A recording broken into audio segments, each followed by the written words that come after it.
niining mga milabay nga simana nakasaksi kita sa installation right sa atong bag-ong Santo Papa, Papa Leo the 14th.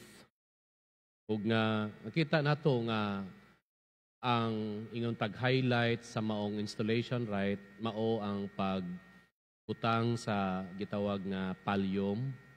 Ayod man ta nga kanang pallium inimo sa kining wool sa karnero kana nagtimaan nga ang Santo Papa iyahang ahas no uban sa iyahang tibuok kinabuhi ang pag-atiman sa panon sa katawhan sa Dios.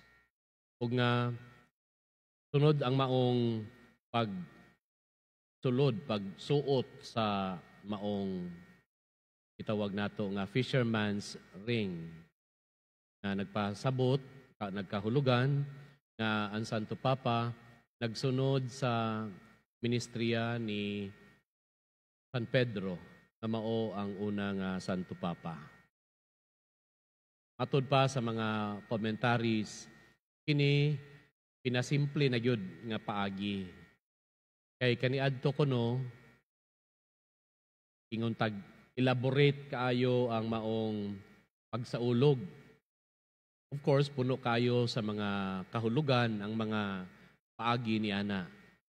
Ug nga ang highlight kaniadto sa installation sa mapili nga Santo Papa mao ang pagkorona sa gitawag nga tiara.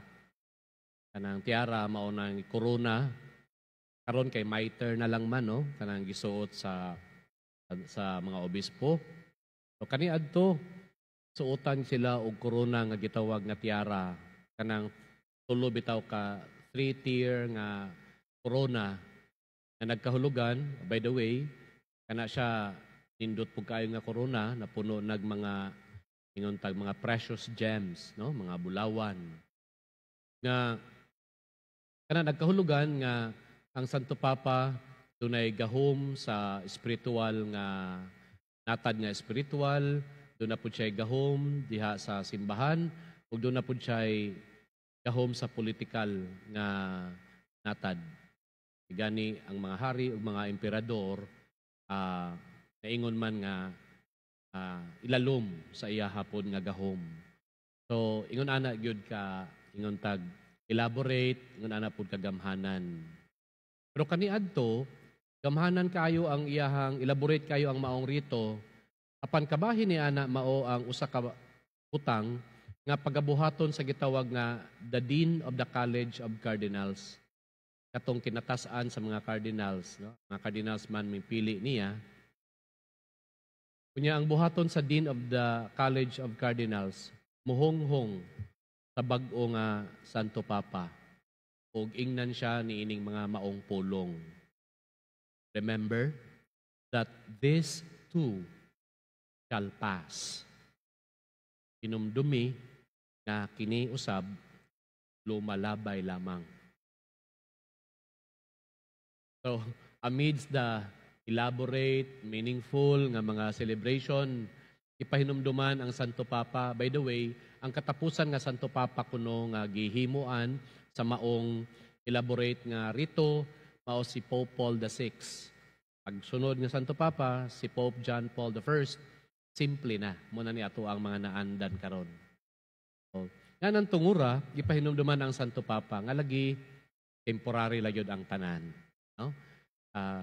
Kining kasamtangan nato karon, mahimo nga mawagtang dayon kini. Mga igsuon, ako kining nahununaan nga pasiuna sa ato ang pagpamalandong karong adlaw tungod kay diya sa atong ebanghelyo nasayod kita nga ang atong Ginoo nagpadayon sa iyang pagpamulong nga pagpanamilit sa iyahang mga tinun-an. Murag kanunay kitang gibalik ngadto sa nahitabo sa katapusang panihapon, the Last Supper, nga kabahin niini mao ang tinaas nga gitawag nga farewell discourse of our Lord. Kay lagi na namilit na siya kanila. Kini sa atong liturhiya karon igo nga pagpangandam kanato sa ato ang pagasaulugon nga solemnidad sa pagsaka sa atong Ginoo, pagkayab ngadto sa langit sa atong Ginoo.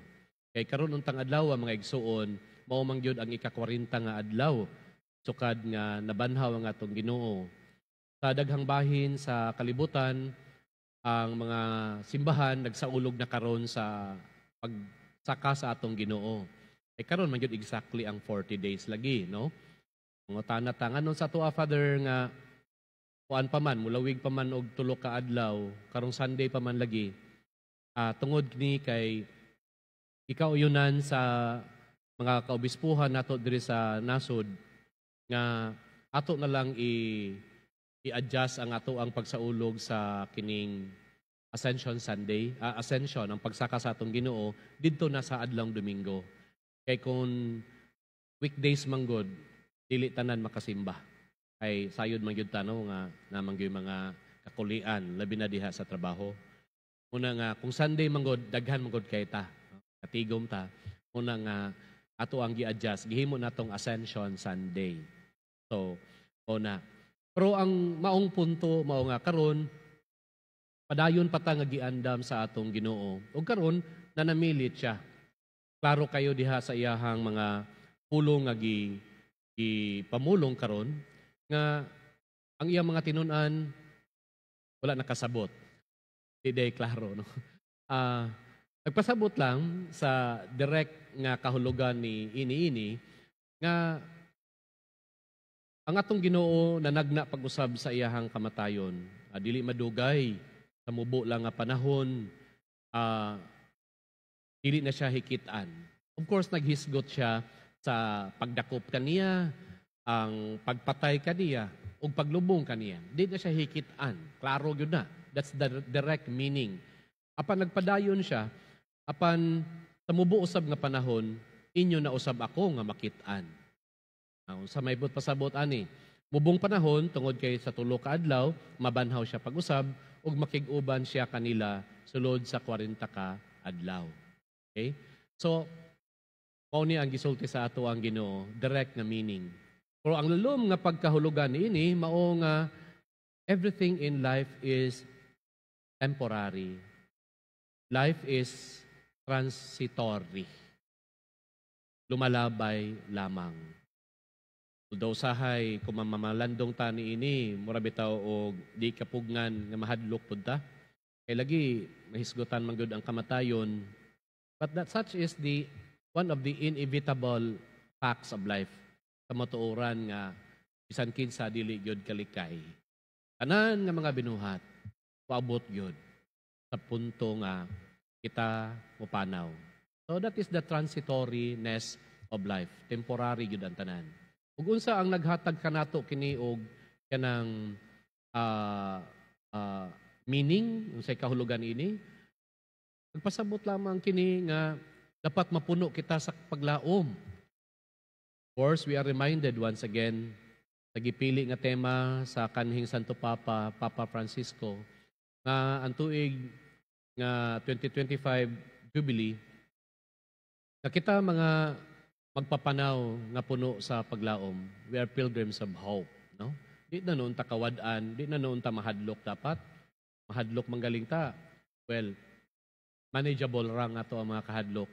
Tungod kay nasayod kita nga ini mao lamang ang sinugdanan sa atong pagasugdan nga kinabuhi. Kinabuhi nga walay katapusan. Busa mapuno kita unta og paglaom. Ug nindot kayo mga igsoon nga ato kining kanunay nga pamalandungan nga ato ang Ginoo maoy pinigingnan niini. Na siya human ang iyahang kinabuhing yutan-on sa iyahang gihimo nga ministriya, sa iyang pagkamatay, ipakita niya kanato nga kita mabanhaw.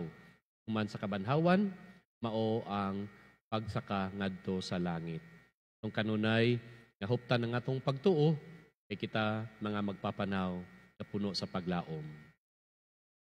Amen.